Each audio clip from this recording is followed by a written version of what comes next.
ጠላቶቻችንን ያለምንም ጸብ ማስወገድ።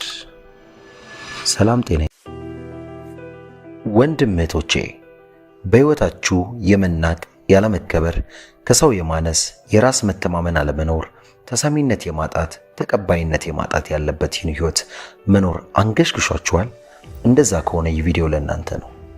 ለአቀራረብ እንዲመች ትምህርቱን በወንድ አገላለጽ ብገልጸውም እናንተንም ሴቶች የሚመለከት ትልቅ ጉዳይ ነውና በዚህ ተረዱኝ። ለቁም ነገር እንደመጣ ሰው ቪዲዮውን ሰብስክራይብ፣ ላይክ፣ ሼር በማድረግ እስከ መጨረሻው ተከታተሉ። በተለይ የመጨረሻዎቹ አምስተኛና ስድስተኛዎቹ በጣም ጠቃሚ ስለሆኑ ቪዲዮውን እስከ መጨረሻው መከታተልን አይርሱ።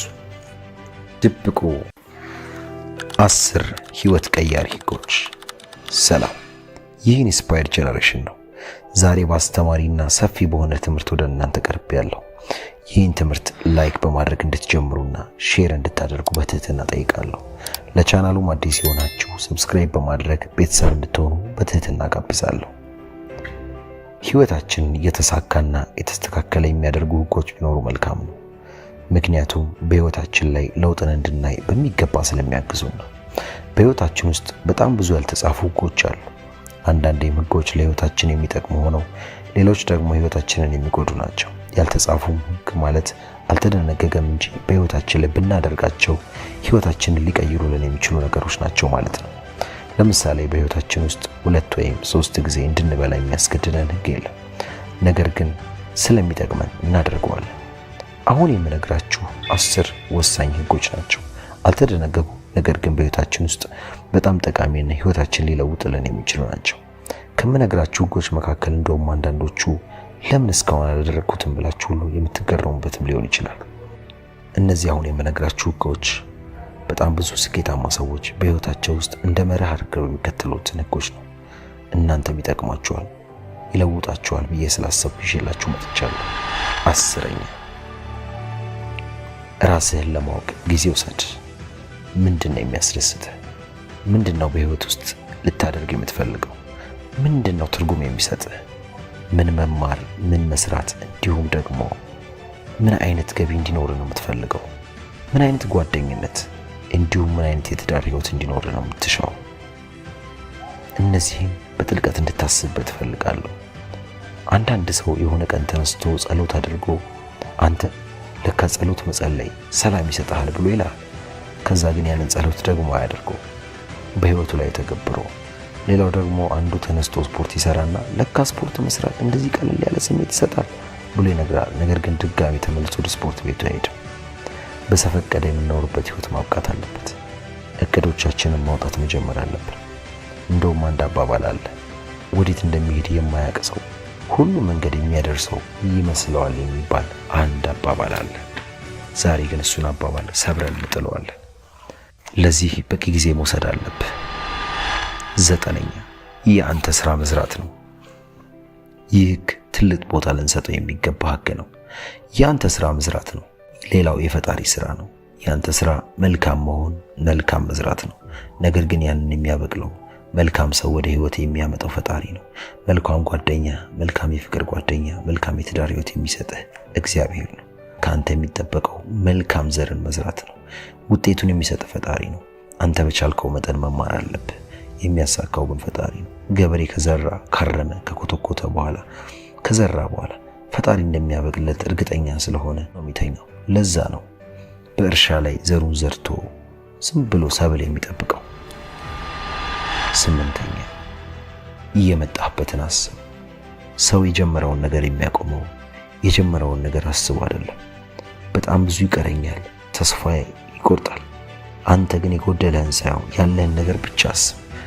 ብዙ ነገር ጨርሻለሁ፣ ብዙ ነገር አሟልቻለሁ፣ ትንሽ ብቻ ነው የቀረኝ ማለትን ልመድ። ጉድለትህን ብቻ አትይ። ጉድለትን የምታይ ከሆነ ተስፋ ትቆርጣለህ። አንድ ሰውዬ ወርቅ ለማግኘት ቆፍሮ አንድ እርምጃ ሲቀረው ተስፋ ቆርጦ ትቶ ወጣ። ሌላኛው ተረኛ ደግሞ መጥቶ በአንድ ቁፋሮ ወርቁን አግኝቶ ወደ ቤቱ ይዞ ሄደ። ታዲያ ያ ቀድሞ የወጣው ሰውዬ ምን ያህል እንደሚቆጭ አስቡ። ብዙ ጥረሃል፣ ብዙ ለፍተሃል፣ ብዙ ደክመሃል። ለምን የጎደለህን እያየ ተስፋ ትቆርጣለህ? የመጣህበትን አስብ። የዛኔ በተስፋ መሞላት ትጀምራለህ። 7ኛውን እስኪ እድል የሚመጣው ለሚዘጋጅ ነው። እደግመዋለሁ፣ እድል የሚመጣው ለሚዘጋጅ ነው። ለምሳሌ አንድ ሰው ሎተሪ እንዲደርሰው ቢፈልግ ምን ማድረግ አለበት? መጀመሪያ ሎተሪውን መቁረጥ ትሉኛላችሁ አይደል? አንድ ሎተሪ ግን በቂ ላይሆን ይችላል። ምክንያቱም ሌሎች ሰዎችም ልክ እንደዚሁ ስለሚቆርጡ ማለት ነው። ስለዚህ እድሉን ለማስፋት ብዙ ሎተሪዎችን መቁረጥ አለበት። ብዙ ሎተሪ ከቆረጠ ምናልባት አንዱ ሎተሪ ሊደርሰው ይችል ይሆናል። እያችሁ በህይወት ውስጥም በጣም ጠንክሮ የሚሰራ ሰው፣ ገንዘቡን፣ ዕውቀቱን የሚያሳድግ ሰው እድሉ እየሰፋ ይሄዳል ማለት ነው። ብዙ እድሎች ሲመጡ ብዙ ነገር እየተዘጋጀ ከሆነ እድሉ ወደሱ ያመዝናል ማለት ነው። ካልተዘጋጀ ግን እድሉ ራሱ ይመጣለት ያመልጠዋል። በዚህ ጊዜ በጸጸትና በለቅሶ በጥርስ ማፏጨት ጊዜውን ያሳልፋል። ስለዚህ እድል የሚመጣው ለሚዘጋጅ ነውና ራስህን አዘጋጅ። 6ኛ ልታደርጊ የምታሰቢው ሁሉ አትናገሪ። ራእይሽ የምታደርጊው የምትኖሪው ነገር እንጂ የምትናገረው አይደለም። ለሰዎች በለፈለፍሹና በወራሹ በዘራሹ ቁጥር አቅም እያጣሽ ትመጫለሽ። ያወራሹን ወሬ ድጋሚ መተግበር አትችይ። አየሽ፣ ያን ነገር እንዳታደርጊውና እንዳትጠቅሚ ያደርገው ይሰብሩሻል። ለምን አንቺ ለሰዎች ራይሽን በመናገር ጊዜሽን ታባክኛለሽ? ሰው ወይ ሰምቶ ጥሩ ነው ይልሃል፣ ወይ ያቃልልብሃል፣ ወይ ደግሞ አትችይውም ይልሻል፣ ወይ ተስፋ ያሳጥሻል። ለምን ብለሽ ትናገሪያለሽ? ስለዚህ ልታደርጊ የምታስቢው ሁሉ ዝም ብለሽ አትናገሪ። 5ኛ ፍርሃትህን መጋፈጥ ተለማመድ። በጣም የምትፈልጋቸውና አጥብቀ የምትመኛቸው ነገሮች ያሉት ከፍርሃት ጀርባ ነው። አየህ፣ ፍርሃት ከያዘ በጣም ትልቅ ነገር ሊያመልጥ ነው ማለት ነው። ይህ ፍርሃት አንተ ጋር ብቻ ያለ እንዳይመስል፣ መጠኑ ይለያይ እንጂ ሁሉም ሰው ጋር አለ። ፍርሃትን የምታሸንፈው ደግሞ በጥልቅ መሻት ነው። ምን ያህል ነገሩን ትፈልገዋለህ፣ ያኔ ዋጋ ለመክፈል ትጀምራለህ። ያኔ ድፍረቱን ታገኛለህ። የምታጣውን ነገር ስታስብ ያኔ ቆም ብለህ ማሰብ ትጀምራለህ። እንዲሁም ይህን ነገር ባደርግ የምታገኘውን ጥቅም ደግሞ ማሰብ አለብህ። ሽልማትህን አስብ፣ ስኬትህን አስብ። ያኔ መፍራትን ታቆማለህ። ሙሉ በሙሉ በራስህ መተማመን ትጀምራለህ። 4ኛ ሁሉንም ሰው ለማስደሰት አትሞክር። ለመለወጥ ጊዜው አሁን ነው ስንል አየህ፣ መለወጥ ካለብህ አንደኛው ነገር ሁሉንም ሰው ማስደሰት መቻል ማቆም አለብህ። በአባባለ በህይወት ላይ ልታደርገው ከሚገባ አንድ ነገር ውስጥ መጀመሪያ ፈጣሪ፣ ከዛ ራስን፣ ቀጥሎ የምትወዳቸውና የምታከብራቸውን ሰዎች አስደስት። ነገር ግን ሁሉንም ሰው አስደስታለሁ ብለህ ስታስብ ራስህንም ህልምህንም ታባክናለህ። አየህ፣ ካረጀ በኋላ የሚቆጭህ አንዱ ነገር ቢኖር ባላደረግኩት ብለህ የምትቆጭበት ነገር ሁሉንም ሰው ማስደሰት። ይልቅስ ሳይቆጭህ ማድረግ ያለብህን ነገር ብቻ አድርግ። ምን ማለት ነው? ጥሩ ነገሮችን ማሳለፍ ከፈለግ፣ በህይወትህ መጨረሻ ላይ ጸጸት የሌለውን ህይወት መኖር ከፈለግ፣ ሁሉንም ለማስደሰት ከሚመጣብህ ጣጣ ራስን አትርፍ። 3ኛ ዝም ብለህ ቀጥል። እስካሁን ሰብስክራይብ ካላደረጋችሁ ሰብስክራይብ እያደረጋችሁ፣ ላይክ ሼር እያደረጋችሁ ዝም ብለህ ቀጥል። አቅም ታጣለህ፣ መቆም ትፈልጋለህ፣ ትሰላቻለህ፣ ህይወት ያደክማል። ሁሉም ነገር ሞክረው ትርጉም ያጣብሃል። ነገር ግን ዝም ብለህ ቀጥል። አንድ ቀን ውጤቱን ታየዋለህ። አየህ፣ ህይወት አንዳንዴ በከባዱ መንገድ መቀጠል የግድ ሊሆንብህ ይችላል። አለዚያ ትሸነፋለህ፣ ከውድድሩ መስመር ትወጣለህ። ዝም ብለህ መቀጠል፣ ቢገባህም ባይገባህም ዝም ብሎ መቀጠል። 2ኛ ከምታገኘው ለፈጣሪ መስጠት። ክርስቲያን ከሆንክ አስራትህን መባህን እንደሚገባው አስረክበህ መስጠት አለብህ። ለመንግስት ግብር ትከፍላለህ። ለምን? ደህንነትህን ስለሚያስጠብቅልህ፣ በሰላም ወጥተህ ስለምትገባ፣ መሰረተ ልማት ስለሚሰጥህ። አየህ፣ ፈጣሪ ደግሞ ጤና ሰጥቶሃል፣ መውጣት መግባትህን ተቆጣጥሯል፣ ባርኮሃል። ስለዚህ የሚባርክህ እርሱ ነው። ስለዚህ ከምታገኘው ለፈጣሪ መስጠት ልምድ። አንደኛና የመጨረሻው ወሳኙ ነገር ከማይመስሉ ሰዎች ራቅ። አንዳንዴ ማደግን የምታቆመው በጣም የቅርቤ ብለህ ከምታስባቸው ሰዎች መራቅ ስትችል ነው። ለምን መሰለህ? እነርሱ ካልተለወጡ ካላደጉ አንተ ቆመ መቅረት የለብህ። ከሚሮጥ ጋር ነው አብረህ መሮጥ ያለብህ። አንድ አይነት ወፎች አብረው ነው የሚበሩት። አየህ፣ ጓደኞችህን መጥላት አይደለም መተውም አይደለም፣ ግን እነሱ ካልተለወጡና ካላደጉ አንተም ማብረቀው ማለት ጋር ነው። ማደግ አለብህ። የሆነ ጊዜ ለነርሱ መትረፍ አለብህ። አየህ፣ ውሎ በጣም ወሳኝነት አለው። አጠገብ ያሉ ሰዎች ህይወትን እንደነሱ መሆን ትፈልጋለህ? እንደነሱ ገቢ፣ እንደነሱ ትዳር እንዲኖር ትፈልጋለህ? እንደነሱ መሆን ካልፈለግ ከነሱ ሳታቅማማ መራቅ አለብህ። ከአንተ ሐሳብ ጋር ተመሳሳይ የሆኑ ስኬታማ ሊያደርጉ የሚችሉ ሰዎች ጋር ተግባባ። ምክንያቱም ውሎህና ድግግሞሽ ኑሮህን የሚሰራው እሱ ነው። ስለዚህ አብረህ የምትውላቸው ሰዎችን ምረጥ። ከተነጋገርናቸው 10 የህይወት ለዋጭ ህጎች ውስጥ የትኛው ተመቻችሁ? በኮሜንት ሴክሽን ላይ አስቀምጡልኝ። ማንም ሊለውጥ አይመጣም። ብዙ ሰው ሊሰማ የማይፈልገውን አንድ እውነት ዛሬ እነግርሃለሁ። ማንም ሊለውጥ አይመጣም። አንደኛ፣ መራራውን ሀቅ ተቀበል። ማንም አንተን ለማዳን ሊለውጥ አይመጣም። ቤተሰብህ፣ ጓደኛ፣ አለቃ፣ መንግስት፣ ፈጣሪ ራሱ አንተ ለመጓዝ ፈቃደኛ እስካልሆንክ ድረስ ወደ አንተ አይመጣም። እምነት ደግሞ ከድርጊት ውጪ አጉል ምኞት ነው። ማንም ያንተን የድል በር ያንኳኳልህ። ሁሉም የራሱን በር ነው የሚከፍተው። ማንም ያንተን መቃቀም ተመልክቶ አያጨበጭብልህም ወይም አያበረታታህም። ጎበዝ ለምን እንዲያታረግም አይልህም። አነቃቂ ንግግሮችን እንኳን ብትሰማ ህይወትን ያነቃቁታል እንጂ አይቀይሩትም። ራስህን ማዳንና መለወጥ የምትችለው አንተ ብቻ ነህ። ይህን መራራ ሀቅ ተቀበል። ሁለተኛ፣ ሰበቦችህን ቆርጠጣል። ሰበቦች ዋጋ ያስከፍሉሃል። ለጊዜው እንደ ፓራስታሞል እያስታገሰ ረፍት ቢሰጥህም ዘለቄታ ግን አይደለም። ጊዜ የለኝም አትበል። ጊዜህን ያለው ስክሮል በምታደርገው ስክሪን ታይም ላይ ነው። አየህ፣ ገንዘብ ላይኖርህ ይችላል፣ ግን እጅ ላይ ትንሽ ኢንተርኔት ካለ በቂ ነው። ዓለም ያለው በመዳፍህ ስር ነው። ስልክ ላይ ነው። ብዙ ነገር መማርና መለወጥ ትችላለህ።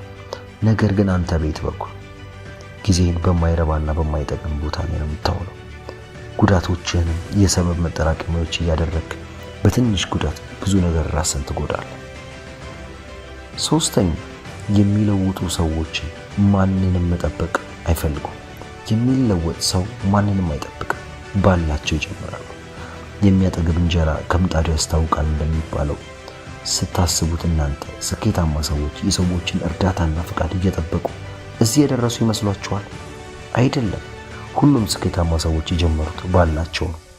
እንደው ከትንሹ ብንመለከት እኛ ጋር ያሉት እንኳን ኳስ ተጫዋቾች እኮ የጀመሩት በካፖርተኒ ኳስ ሳይሆን በካልሲ ኳስ ነው።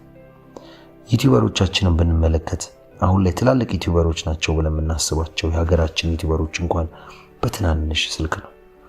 ትላልቅ የተባሉ ካምፓኒዎች በትላልቅ ጅማሬ በትልልቅ ህንፃ የጀመሩ ይመስሏችኋል? አይደለም። በጥቂት ጅማሬ ነው። ያለማንም እርዳታ ያለማንም ማማከር ዝም ብለው ወደፊት ቀጠሉ። ሲወድቁ እያስተካከሉ ከስተታቸው እየተማሩ ዛሬ እንደደረሱ። አየህ፣ ሰዎች ሲያማርሩ እነርሱ ይፈጥራሉ። ስኬታማ ሰዎች የተሳካላቸው በእድላቸው ሳይሆን በመረጡት ምርጫ ነው።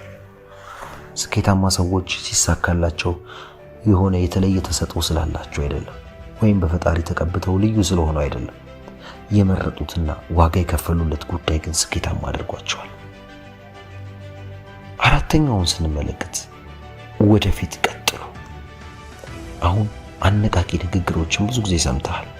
አሁን የሚያስፈልግ አነቃቂ ንግግር ሳይሆን የሚያስፈልግ እርምጃ መውሰድ። በጠዋት መነሳት፣ መጸለይ፣ ስፖርት መስራት መጀመር አለብኝ ብለህ ያቀድከውን እቅድ ወደ ተግባር መቀየር። ጥርት ያለ እቅድ ማቀድ፣ ከዛ መጀመር። ለመጀመር ምንም አያስፈልግም፣ መጀመር። ስድስተኛ፣ ጉዳቶችን እንደ ነዳጅ ተጠቀማቸው። ልብ ተሰብሮ ይሆናል።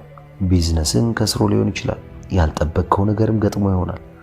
ነገር ግን ስብርብር አድርጎ ሊያስቀምጥህ አይገባም።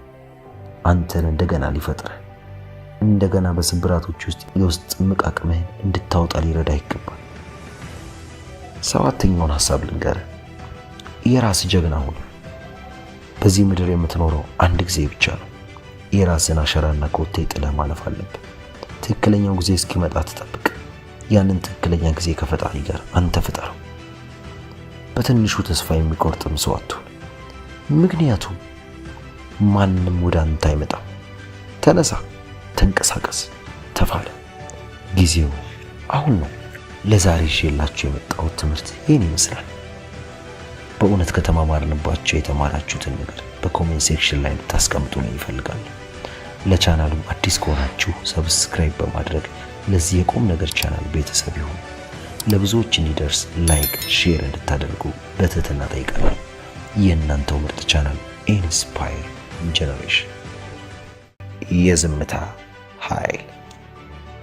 ቡድሃ የተባለው የሃይማኖት ፈላስፋ ሲናገር ከአንደበትህ ቃላትን ከማውጣት በፊት ወይም አንድን ነገር ከመናገር በፊት በእነዚህ 3 ነገሮች ተፈትሸው ማለፍ ይኖርባቸዋል ይላል።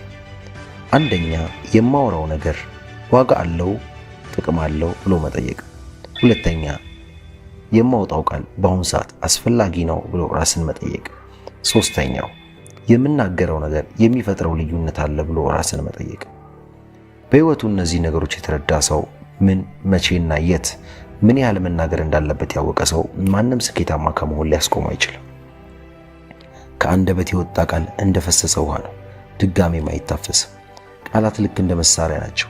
ነገር ግን እንዴት መጠቀም እንዳለብን መማር አለብን። ምክንያቱም ሁሉም አንደበቱን የማይቆጣጠር ሰው መሆን ማለት ሰው ሁሌም ራስን ችግር ውስጥ ይከተዋል ማለት ነው። ሲያጡ ደግሞ ከአንደበት ያለፈ ብዙ ነገራቸውንም ሊያጡ ይችላሉ። ዝምታ ትኩረት እንድናደርግ ያደርገናል። ሰዎች ሲናገሩ ሌላውም ሰው ሊሰብሩ ሊጎዱም ይችላሉ። አንዳንዴም ሰዎች የሚያወሩትን ያለምንም ምክንያትም ሊናገሩ ይችላሉ። ነገር ግን ቃላት በጣም ትልቅ ኃይል እንዳላቸው ልናምን ይገባል። ዓለማችንን ጭምር ሊቀየር የሚችል ትልቅ አቅም አለው። እንዴት ብለህ ልጠይቀኝ ትችላለህ? እንዴት መናገር እንዳለብህ ካወቅህ፣ ሰዎች ምን መናገርና ምን አለመናገር እንዳለባቸው ካወቁ በጣም ጠንካራና ኃያል ሰው መሆን ይጀምራሉ። ስለዚህ ምን ማለት የመሰለህ ግልጽ ላድርግልህ። ዝምታ ማለት ምንም ቃላት ሳይናገሩ መቆየትን አያመለክትም። ዝምታ ማለት ምንም ዋጋ ለሌለው ምንም አለመናገር፣ ያለ ምንም ምክንያት ቃላትን አለማውጣት ነው። ይህ ማለት አስፈላጊና ዋጋ ባለው ነገር ላይ ብቻ መናገር ማለት ነው። ዝምታ ማለት የትኩረት ኃይል ነው።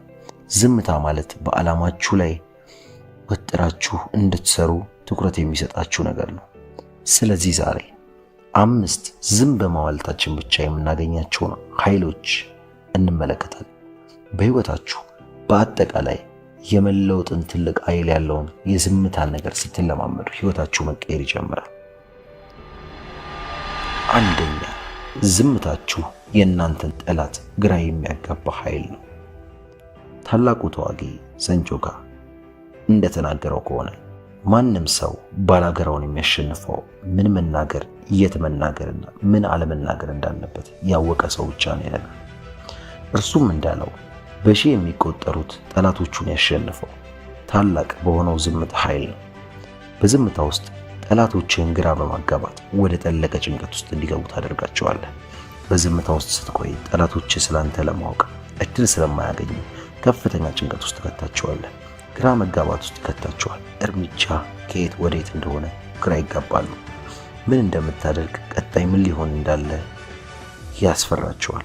በዛ ውስጥ ጠላቶች ትኩረት ያጣሉ። በዛ ውስጥ በዝምታ ውስጥ አንተ አሸናፊ ትሆናለህ። አየኸው? ይህ ነው የዝምታ ትልቁ ጥቅም። በመጨረሻ የጌሙ አሸናፊ አንተ ትሆናለህ። በዝምታ ውስጥ ብቻ አሸናፊ ትሆናለህ ማለት ነው። ሁለተኛ፣ በዝምታ ውስጥ ለነገሮች ያለህ ትኩረት ይጨምራል። ዝምታ ማለት ምንም ቃላትን አለማውጣት ሳይሆን የትኩረት ኃይልን ማግኘት ነው። ዝምተኛ የሆኑ ሰዎች ብዙ የሚናገሩት ሐሳብና ብዙ የሚሉት ነገር አላቸው። ነገር ግን አስፈላጊ ባልሆነበት ሁሉ አይዘበዝቡም። በህይወት ትልቅ ነገር መስራት ከፈለክ፣ ምንም አይነት ትልቅ ፕሮጀክት ለመስራት ካሰብክ ምን ማድረግ እንዳለብህ እነግርሃለሁ። ስኬታማ ለመሆን ከፈለክ ትኩረት ማድረግ አለብህ። ስለዚህ ትኩረት እንዲኖር ደግሞ ዝምታን መለማመድ ምንም አማራጭ የሌለው ጉዳይ ነው። ብዙ የተለያዩ ነገሮች ላይ ትኩረት ማድረግ 5 አባሮ አንዱንም አለመያዝ ይሆንብሃል። እስኪ አንድ ታሪክ ልንገርህ ስለ ኤለን መስክ። እማናቅ የለም። ኤለን መስክ በልጅነቱ ብዙ ጊዜ ጸጥተኛና ዝምተኛ ነበር። አብዛኛውን ጊዜ ቤተሰቦቹ ራሱ ምናልባት የጆሮ ወይ የምላስ ችግር አለበትም ብለው ያስቡና ይጨነቁ ነበር። ምክንያቱም ብዙ ጊዜ ጊዜውን የሚያሳልፈው በዝምታ ነበር። ምንም ነገር ሰምቶ ምላሽን አይሰጥም። ጭንቀታቸው ሲበዛ ወላጆቹ ወደ ሆስፒታል ይዘውት ሄዱ። ዶክተሩ ግን ካየው በኋላ ምንም አይነት የጆሮም የሆነ የምላስ የአንደበትን ችግር እንደሌለበት አረጋግጧል። አሁን ኤለን መስክ ያለበትን ሁኔታ ተመልከቱ። ኤለን መስክ በትኩረት ራሱ ላይ በመስራት በዝምታ ኃይሉን በመሰብሰብ አሁን ያለበትን ቦታ መመልከት ትችላላችሁ። አሁን እስኪ የዝምታን ኃይል እንመልከት። በዝምታ በጥልቀት ውስጥ ትኩረት ማድረግ ስንችል ብዙ የህይወት ዓላማችንን ማሳካት እንችላለን። ሶስተኛ፣ የሰዎችን ሁሉ ትኩረት ለመሳብ። ይህ ትምህርት በአካባቢያችሁ ባሉት ሰዎች መሞከር ትችላላችሁ። የትም ቦታ ሆኖ ክላስ ውስጥ በጋራ በምትቀመጡበት ሰዓት ያኔ የዝምታን ኃይል ማየት ትችላላችሁ። ተናጋሪዎች ሲናገሩ፣ ዝምተኞች ግን ነገሮችን እየተማሩ ነው። ቢያንስ ከመናገራቸው በፊት 2 ጊዜ እያሰቡ ነው። ብዙ ሰዎች ተወዳድረው ተፎካክረው ለማውራት ወይ እኔ ልሰማ ሲሉ በእርጋታና በዝምታ ሲያዩአችሁ የሰዎችን ትኩረት መሳብ ትጀምራላችሁ። አንዳች ነገር በእናንተ ውስጥ እንዳለ ማሰብም ይጀምራሉ። በዝምታ ውስጥ ያጠራቀማችሁትን አንድ ቃል ስትወረውሩ ግን እነርሱ ካወጡት 1000 ቃል ተጽዕኖ መፍጠር ይጀምራል። ቅዱሱ መጽሐፍ እንኳን ሞኝ ዝም ቢል እንደ ጠቢብ ይቆጠራል ይለናል። በየዕለቱ ቀናችን ውስጥ ዝምታን ስናበዛ ከሰዎች ትኩረት ማግኘት እንችላለን። በዝምታ ውስጥ ወደ ዓላማ ብቻ ስታተኩር፣ መናገር ባለበት ጊዜ ብቻ የምትናገር ከሆነ የሰዎች ሁሉ ትኩረት ወደ አንተ ወይ ወደ አንቺ ይሆናል። በዝምታ ውስጥ ቆይተህ ስትናገር የምትናገረው ነገር ዋጋ ይኖረዋል። በሰዎች ዘንድ ተሰሚነትን ታገኛለህ። ሰዎች ቦታ ይሰጡሃል። ከሰዎች ልብ የማትጠፋ ትሆናለህ። ሰዎች ለሆነም ኃላፊነት ያጨዋል። አራተኛ፣ በዝምታ ውስጥ እምነትን ትገነባለህ። ስኬታማ ለመሆን ከስኬታማ ሰዎች ጋር መገናኘትና ውጤታማ የሆነ ግንኙነት መፍጠር በጣም አስፈላጊ ነው። እናም ጥያቄ የሌለውም ነገር ነው። ለኔ በተለይ ግንኙነት በጣም አስፈላጊ ነው ለህይወት። ስለዚህ ውጤታማ ስኬታማ ግንኙነት ለመገንባት ደግሞ ከስኬታማ ሰዎች ጋር ለመገናኘት ምን ማድረግ አለብን? እምነትን መገንባት። በሰዎች ዘንድ ለመታመን እምነትን ለመገንባት ደግሞ አንደኛ፣ የምትፈልጋቸውን ሰዎች ትኩረት ማዳመጥ ትልቅ አማራጭ የሌለው ጉዳይ ነው። ስኬታማም ሰዎች የሚፈልጉትን አድማጭ ያለውን ማንነት ነው። ዝም ብሎ የሚለፈልፍን ሰው አይፈልጉም። እስከነን ሰዎች ተመልከቷቸው። ስኬታማ ከሆኑ ሰዎች ጋር ሲገናኙ በጣም ይለፈልፋሉ። አየሩን ሁሉ ይቆጣጠሩት። ስለ ራሳቸው ስተው በጣም ይለፈልፋሉ። ነገር ግን ስኬታማ የሆኑ ሰዎች ብዙውን ጊዜ በማዳመጥ ላይ ትኩረታቸውን የሚያደርጉት የሆነ ጊዜ የሆነ ነገር ይጠይቁና ረጅም ጊዜ በዝምታ ነው የሚሰሙ። ያንን ማንነት ይፈልጉታል። ከእንደዚህ አይነት ሰዎች ጋር መዋል የምትፈልግ ከሆነ ለፍላፊ መሆን አይጠበቅብህም። አንደበትን የገራ ሰው መሆን አለብህ። ያኔ ዋጋ ያለ ሰው እንደሆንክ ይገነዘባሉ። ያኔ ጠቃሚ ሰው እንደሆንክ ይገባቸዋል። በዚያ ውስጥ ነው አንተን የሚያምኑበት። አምስተኛ፣ ዝምታን ለመደራደር ትጠቀምበታለህ። በድርድር ሰዓት አንድ ሰው ዝምታ በሚያበዛበት ሰዓት በዛ ሰዓት ምን እያሰበ እንደሆነ ለማወቅ ሰዎች ይጓጓሉ። እናም ሐሳባቸውን ሁሉ መስረቅ ትጀምራለህ። ለምሳሌ ስራ ላይ ወይም ልትቀጠር ብትሄድ ስለ ክፍያው ምን ያህል እንደምትፈልግ ብትጠይቅ እስማማለሁ ወይም አልስማማም ከማለት በፊት ተረጋጋ፣ በዝምታ አስብ። ይህ ዝምታ የተደራዳሪውን ሰው ምቾት መንሳት ይጀምራል። ከዛ በራሳቸው መናገር ይጀምራሉ። ከዛም ምናልባት በፊት ያልነገሩን ኢንፎርሜሽን መናገርም ሊጀምሩ ይችላሉ። የድርድሩን አፕራንድ አንተ ትወስዳለህ ማለት ነው። ስድስተኛ እና የመጨረሻው፣ ዝምታ ጥንካሬህን ይገባል። አብዛኞቻችን ዝምታን አንወድም፣ እንደውም በጣም ያስፈራናል። ምክንያቱም አብዛኞቻችን አልለመድነው። በሰዎች ተቀባይነትን ለማግኘት፣ ለመወደድ፣ ለመከበር ሁሉም ሰው ትኩረት ይፈልጋል። ራሳችንንም ሁሌ ለሰው ለማሳየት እንፈልጋለን። ሁላችንም መሆን የምንፈልገው ማግኘት የምንፈልገው አንድ ነገር አለ። በሌሎች ሰው ዘንድ አይን ስንታይ መልካምነት፣ ተቀባይነት እንፈልጋለን። አብዛኞቻችን በሰው አመለካከትና አስተዳደር ላይ ተገኘን። ሰዎች ጥሩ ቦታ ላይ ለኛ ሲኖራቸው ውስጣችንም ሰላም ይሰማዋል። አንዳንዴ ደግሞ የነሱ አመለካከትና የኛ መጥፎ ስሜት ውስጥ ሊከተን ይችላል። ነገር ግን ሁሉንም ረስተን ውስጣችን ላለው ነገር ቅድሚያ ብንሰጥስ? በዝምታ በትኩረት ነገራችን ላይ ብንቆይስ? በሰዎች አስተያየት ያልተመሰረተ ማንነት ብንገነባስ? በዛ ውስጥ ለማንም የማይበገር ተጽዕኖ ፈጣሪ ጠንካራ ሰው እንሆናለን።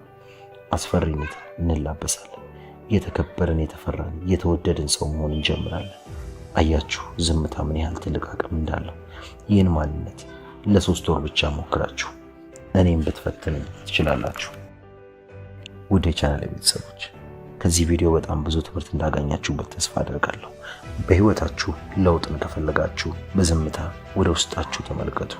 ለቻናሉ አዲስ ከሆናችሁ ሰብስክራይብ፣ ላይክ፣ ሼር በማድረግ ቻናሉን ደግፉ። ከተማማርናቸው 5 የዝምታ ጥቅሞች በይበልጥ የትኛው እንደሳባችሁ በኮሜንት ሴክሽን ላይ አስቀምጡልኝ። በፍጹም ማጋራት የሌለባችሁ 5 ሚስጥሮች። ሰው እንደመሆናችን መጠን ከሰዎች ጋር መገናኘታችን የማይቀር ነው። ሁሉም ሰው ደግሞ በህይወት በኑሮው ችግር ይገጥመዋል። አንዳንዴም ከአቅማችን በላይ የሆነ ፈተና ውስጥ ልንገባ እንችላለን።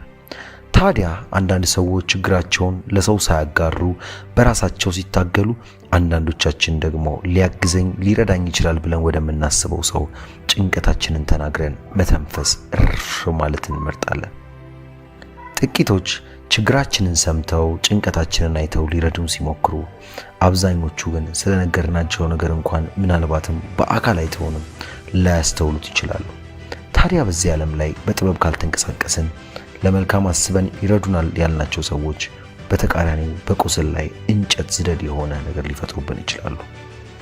በመሆኑም ዛሬ በፍጹም መናገር ወይም ማጋራት የሌለብን 5 ሚስጥሮች በጥልቀት እንመለከታለን። ካላስፈላጊ ቁስለትና የልብ ስብራት ራሳችንን እንጠብቃለን። በተለይ 4ኛውና 5ኛው መራራ ቢሆንም በጣም ይጠቅማቸዋል። እስከ መጨረሻው ተመልከቱት። 1ኛ የስኬትህን ሚስጥር። ይህ ማለት ለሰዎች ምቀኛ በመሆን ወይም በክፋት ሰዎች አንተ የደረስክበት እንዳይደርሱ ከማሰብ ሳይሆን እኛ ስለ ራሳችን የስኬት ሚስጥር ለሰዎች ብንናገርና ብናሳይ ይህ እኛ የደረስንበት የስኬት ሚስጥር ለሌሎች ላይ ሰራ ይችላል። በዚህ ውስጥ ደግሞ ሰዎች የኛን ስኬት ሚስጥር ሞክረው ባይሳካላቸው ድንገት ለኛ ያላቸው አሜኔታ ልናጣው እንችላለን። እንደውም በክፋት የሆነ ነገር እንደደበቅናቸው በማሰብ ጠላትም ሊያደርጉን ይችላሉ። ስለዚህ ነው የስኬትን ሚስጥር ለማንም አታጋራ ያልኩ። 2ኛ የገጠመህን ችግር ለማንም አታጋራ። የገጠመንን ችግር ማካፈል ምናልባትም ነገሮች እንዲቀሉን፣ ሸክማችን እንዲቀልል ሊያደርግ ይችላል። እንዳሰብነውም ለሰውም ችግር ስናካፍላቸው ሊያግዙን በእኛ ቦታ ራሳቸውን አድርገው ሊረዱን የሚፈቅዱ ሰዎች ልናገኝ እንችላለን። ምንም እንኳን ሊረዱን ቢችሉና ቢሞክሩ እንኳን ከእርዳታቸው ጀርባ ምን እንዳለ ማሰቡ ግን ተገቢ ነው። ይህን እንኳን በቀላሉ ብናልፈው፣ አንዳንዶች ደግሞ የእኛን መቸገርና ጭንቀታችንን ገመናችንን ለነርሱ መናገራችን እንዲያላቸው እንኳን እንደሌላቸው ሲሆኑብን ሊረዱን ሲችሉ እንዳልቻሉ የሚያስመስሉት ነገር ሊፈጠር ይችላል። ያም ደግሞ ልባችንን ያቆስለዋል። ከንፈር እየመጠጡ ሲያላግጡብንም ውስጣችን ይጎዳል። አንዳንዶች የኛን መቸገርና ማጣት እርዳታ መፈለጋችንን የነሱ መጠቀሚያ ሊያደርጉትም ይችላሉ። በእናንተ ክፍተት የራሳቸው መጠቀሚያ ወይም ጥቅም ማግኛም ያደርጓቸዋል። ስለዚህ የገጠማችሁን ችግር አታጋሩ። 3ኛ መድረስ የምትፈልግበትን ህልምህን ለማንም አታጋራ። ይህ ለሴቶችም ጭምር ነው። በህይወታችሁ መድረስ የምትፈልጉበትና ያስቀመጣችሁት ግብ ካላችሁ ያን ነገር ራሳችሁ ጋር ብቻ ማቆየት አለባችሁ። ምክንያቱም ህልማችሁ፣ ግባችሁ ለሰዎች ስታጋሩ ሰዎች በህልማችሁና በግባችሁ ላይ ትችት፣ ማጣጣል ሊያደርጉባችሁ እንደማይሳካላችሁ ደጋግመው ሊነግሯችሁ ይችላሉ። በዛ ውስጥም እናንተ ተነሳሽነታችሁን ታጡና ሰዎች ባስቀመጡት እንቅፋት ተሰነካክላችሁ ትወድቃላችሁ። እርሱ ብቻ አይደለም። በቅዱስ ቃሉ ላይ የዮሴፍን ታሪክ ስንመለከት ትልቅ ህልም ከሌሎች ወንድሞቹ በልጦ በማየቱ የገዛ ወንድሞቹን ሲቀኑበትና ሲሳለቁበት አሳልፈውም ሲሸጡት ተመልክተናል። ባለራዕይ ወይም ትልቅ ህልም የሚታያችሁ ሰዎች ስትሆኑ ከህልማችሁ ወይም ከህልምሽ የተነሳ ሰዎች እናንተን መጥላት፣ እናንተን ማጣጣል፣ እናንተ ላይ ማላገጥ ይጀምራሉ። ስለዚህ ባካችሁ በህልማችሁ አትቀልዱ። መድረስ የምትፈልጉትን ህልማችሁን ለማንም አታጋሩ። 4ኛ ገቢያችሁን ለማንም አታሳውቁ። ለማንም ምንም ያህል ገቢ እንዳላችሁ አታሳውቁ። ገቢያችሁን ስታሳውቁ እነርሱ ከገመቱት በታች ከሆነ በፊት ታገኟቸው የነበሩትን ቦታዎች ሁሉ ታጣላችሁ። ለምን ይመስላችኋል? ሰዎች ማንነታችሁን በትንሿ ገቢና በትልቁ ገቢ ስለሚለኩት ነው። እሺ ገቢያችሁ እነርሱ ከሚጠብቁት የበለጠ ከሆነስ ለራሳችሁ ትልቅ የቅናትና የእንቅፋት አለት አስቀምጣችሁ ማለት አይደል? ሰዎች ይህን ያገኛችሁትን ነገር ከቻሉ ሊቀሟችሁ፣ ሊዘርፏችሁ አሊያም ሊገድሏችሁ ሊሞክሩ ይችላሉ። በተመሳሳይ ደግሞ ስማችሁን በማጥፋት የእናንተ ጥረት ውጤት እንዳልሆነ ለሰዎች ሁሉ ስማችሁን ሊያውጁ ይችላሉ። ስለዚህ ነው ገቢህን ለማንም አታሳውቅ ያልኩ። በመጨረሻ የምናየው የቤተሰቦቻችሁን ችግር ለማንም አታጋሩ። ቤተሰቦቻችን ብዙ አይነት ችግሮች ሊገጥሟቸው ይችላሉ። የጤና፣ የኢኮኖሚ፣ የትዳር ብቻ ብዙ አይነት ችግር ይፈጠራል። እኛም የቅርባችን ለምንላቸው የቤተሰቦቻችን ችግር ሄደን ተናግረን እረፍትን ለማግኘት አስበን ለሰዎች ልናጋራ እንችላለን። ነገር ግን አንዳንዴ ይህ እረፍት አገኝበታለሁ ብለን አስበን የተናገርነው ማንኛውም ችግራችን ሌላ መዘዝ ይዞ ሌላ ጣጣ ይዞብን ሊመጣ ይችላል። ምናልባትም ባለትዳር ከሆነን እስከ መለያየት ችግሩን ሊያባብሰው ይችላል። እንደው ችግሩ በጣም ሲከፋ እያያችሁ ዝም በሉ አለም። ቢያንስ ለምትናገሩት ሰው ማንነት በደንብ መርምሩ፣ አለበለዚያ የሰዎች መጠቀሚያ ትሆናላችሁ። ነገሩን አላንዛዛባችሁ። ውድ የቻናሌ ቤተሰቦች ከዚህ ቪዲዮ በጣም ብዙ አስተማሪ እውቀቶችን እንዳገኛችሁበት ተስፋ አደርጋለሁ። ምንም ያህል ጊዜያችሁን ሰጥታችሁ ስትከታተሉ ስለቆያችሁ እያመሰገንኩ፣ ነገር ግን ከመስማትና እውቀቱን ከማግኘት ያለፈ በህይወታችሁ በተግባር አውሏቸው ለማለት ፈልጋለሁ። ለዚህ የለውጥ ቻናል አዲስ ከሆኑ ሰብስክራይብ፣ ላይክ፣ ሼር በማድረግ ቤተሰብ ይሁኑ። ከተማማርናቸው አምስቱ ለማንም ማጋራት ከሌለብን ነገሮች ውስጥ የተሰማችሁንና ሞር ውስጣችሁ የያዘውን በእውነት ይህን ነገር አስተምሮኛል የምትሉትን በኮሜንት ሴክሽን ላይ አስቀምጡልን። የእናንተው ምርጥ ቻናል ኢንስፓየር ጄኔሬሽን ነው።